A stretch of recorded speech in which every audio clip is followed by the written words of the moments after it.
Cantarella will drown the competition. And in this video, I'm going to be telling you her best builds, her best teams, and how to play her. So let's get into it, starting with her kit. Her basic attacks are very simple. There's nothing really special about them except for her heavy attack. Whenever you have any amount of forte, her heavy attack will become Delusive Dive, which allows Cantarella to enter her forte state, but more about that later.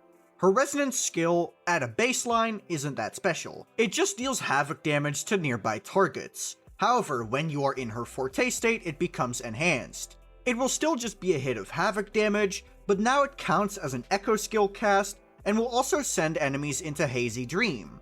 Hazy Dream will slow down enemies, and whenever an enemy with Hazy Dream is attacked, a Jolt will be triggered. Jolt will just do one hit of havoc damage, which counts as basic attack damage. Coordinated attacks and damage from utilities cannot trigger Jolt. Next up, her Resonance Liberation. First off, Cantarella will do one hit of damage, dealing basic attack damage, and also inflict diffusion on all resonators in the team. The initial cast of the ultimate will count as an echo skill. Whenever your teammates have a diffusion, they'll be able to trigger coordinate attacks whenever they deal damage. These coordinate attacks count as basic attack damage. The mechanics of these coordinate attacks are the exact same as Jeju's, where you're able to trigger 3 of them with one hit of damage, but you'll only be able to send 1 per second, and it's a maximum of 21 coordinated attacks. Moving on to Cantarella's Forte circuit, starting off with the Forte bar itself. Her Forte is called Trance. You'll be able to obtain Trance in various ways. After casting her Intro skill, her third basic, her Resonance skill, and her Resonance Liberation, you will be able to recover various amounts of Trance. By which I mean 1 each, and then her ultimate gives 3. After her Intro skill, you're also able to automatically use her third basic. So if you use her Intro, third basic, and then her ultimate, that is 5 Trance, which is the maximum. Whenever you have any amount of Trance, all you have to do is cast your heavy attack Delusive Dive, which I mentioned earlier, to enter Mirage. What Mirage does is it's going to essentially enhance all of Cantarella's attacks. Her basic attacks, her mid-air attack, her dodge counter, her skill, all of it's going to be enhanced. The Forte state lasts a maximum of 8 seconds, and it will also end whenever all Trance is depleted. Whenever Cantarella uses her enhanced basic attacks, aerial attack, or dodge counter, she'll be able to gain 1 Shiver point. And when she has 3, she unlocks a further enhanced resonance skill called Perception Drain. Perception Drain will do very large amounts of havoc basic attack damage, and it will also send the target into Hazy Dream and also heal all the resonators within the team. Cantarella is also able to heal with her enhanced basic attacks. Additionally, she also gains a passive effect whenever she uses her Intro skill. Whenever Echo casts are used for 25 seconds after your Intro skill, you will be able to generate 6 Concerto energy up to 6 times. And considering the fact that Cantarella's Liberation and both of her skills in Mirage count as Echo casts, combine this with the regular free Echoes you have in your team, and you should be able to get a free 36 Concerto energy. Moving on to Cantarella's Intro skill. Normally, it will just deal a bit of havoc damage, and will also allow you to do the third basic attack instantly after casting the Intro skill. However, if Cantarella is in Mirage while casting Intro skill, it will instead become Intro skill Tidal Surge. This deals higher damage and also triggers 3 coordinated attacks. However, in regular gameplay, you're never going to be able to trigger this. And as for her Outro skill, she's going to amplify the next Resonator's havoc damage by 20% and Resonance skill damage by 25%. Essentially a Havoc Jeju. Her inherent skills are also incredibly simple. Her first will increase her healing bonus by 20%, which can be pretty useful for those who are not good at dodging. As for her second Intro skill, whenever an Echo skill is cast, Cantarella gains 6% havoc damage bonus for 10 seconds, stacking up to 2 times. And because so many of Cantarella's attacks count as Echo skill casts, aka both of the skills within her Forte state and also her Resonance Liberation, and then there's just the regular Echo, you'll have no problem keeping uptime on this. For her level up priority, definitely start with her Forte circuit. A lot of Cantarella's damage comes from her enhanced basic attacks as well as her skill Perception Drain. After that, you're going to want to level up her Resonance Liberation as well as her Resonance skill. They're pretty equal in value, but the Liberation is better. Most of her damage does come from the Forte circuit, but this also has some pretty good contribution towards her damage output. Now that you understand how Cantarella works, she's gonna need a good weapon to dish out her punishment, and the best one is going to be R1 Whispers of Sirens. This is her signature weapon for a reason.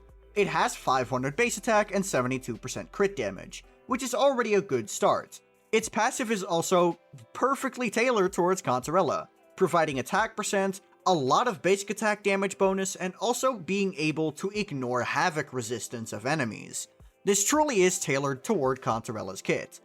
The next two are going to be the Rhyme Draped Sprouts and String Master, with Rhyme Draped Sprouts being better. They both also have 500 base attack as well as crit. String Master gives you attack percent for doing resonance skill damage, which Cantarella will do with her resonance skill within Mirage, which is the first thing you want to do once you enter Mirage. And because it does 2 ticks of damage, you're able to get both stacks for String Master. Rhyme Draped Sprouts will give you basic attack damage bonus whenever you cast Resonance skill, and even though you don't cast Resonance skill that often, you'll still be able to cast enough for it to be better than String Master. Next up, there is Cosmic Ripples. This gives Cantarella a large amount of attack, which she's going to be missing because a lot of her substats is going to be dedicated to energy regen instead of attack percent. It also gives energy regen in its passive, as well as basic attack damage bonus, making this a very synergistic weapon for her. There's also the Luminous Hymn, but its passive isn't really that useful. You're mainly just using it as a stat stick for the crit rate as well as the attack percent. There's also the R5 Augment from the Battle Pass. It gives you a very large amount of attack percent after using the Resonance Liberation, which Cantarella does pretty early on in her rotation. Its large amount of crit rate as well as having a high base attack, again, makes it even better. There's also the Fusion Accretion. Fusion Accretion gives you resonance energy as well as attack after casting your resonance skill and has an attack substat. Yet again, making up for Cantarella's large energy regen requirements and also just giving you a good stat with attack percent.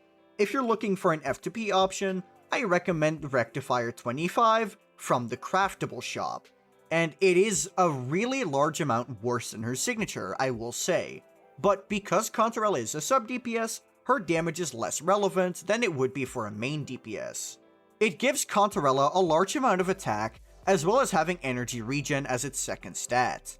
As you can see, if you care a lot about Cantarella's personal damage, you're gonna try and aim for her signature. String Master cannot save you this time because it's simply not as good here as usual.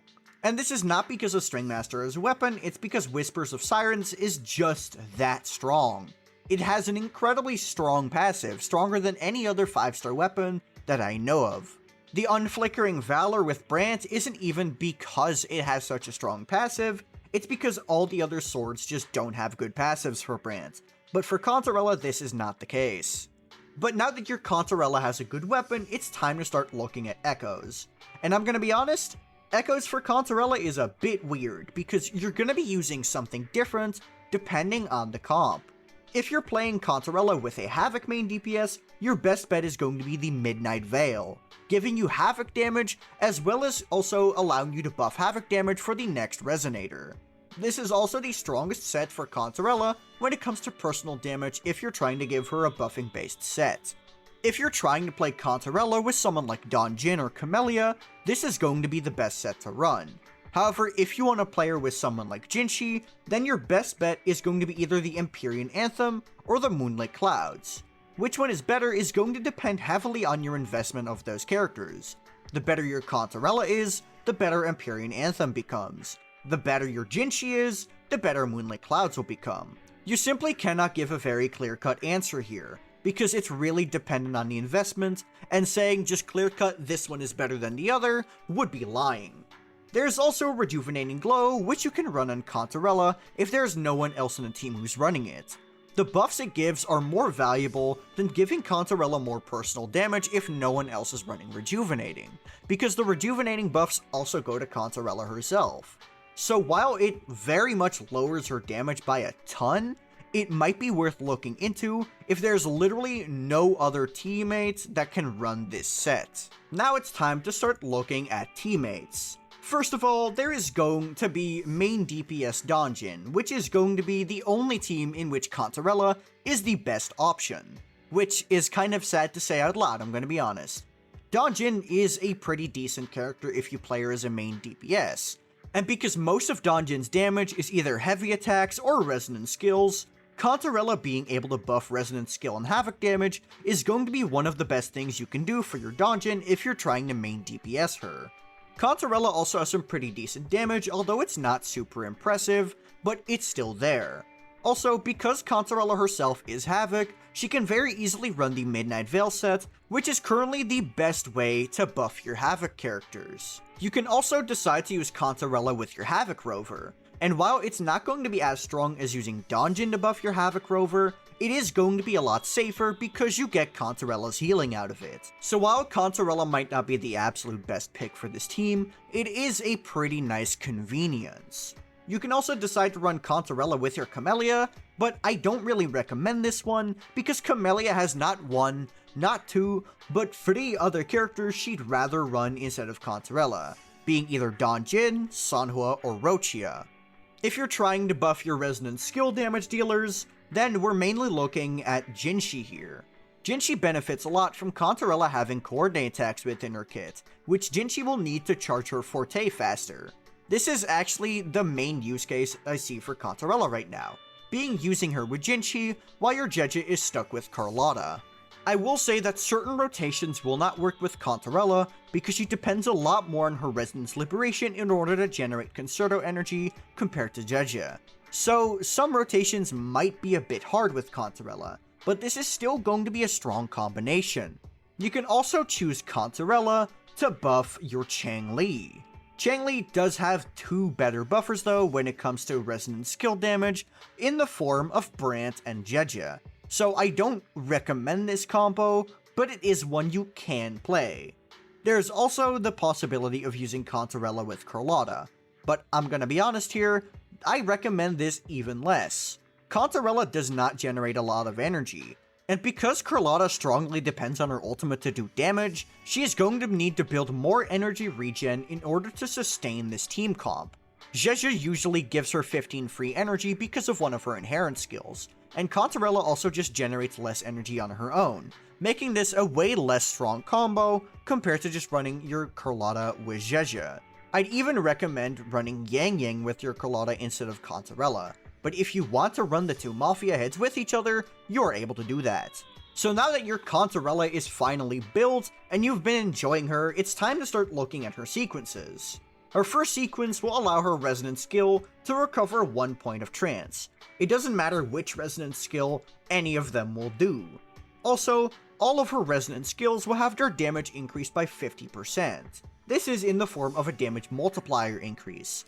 This is very powerful because almost half of her damage is coming from one of her resonance skills, being her Perception Drain. So this is actually a pretty powerful sequence.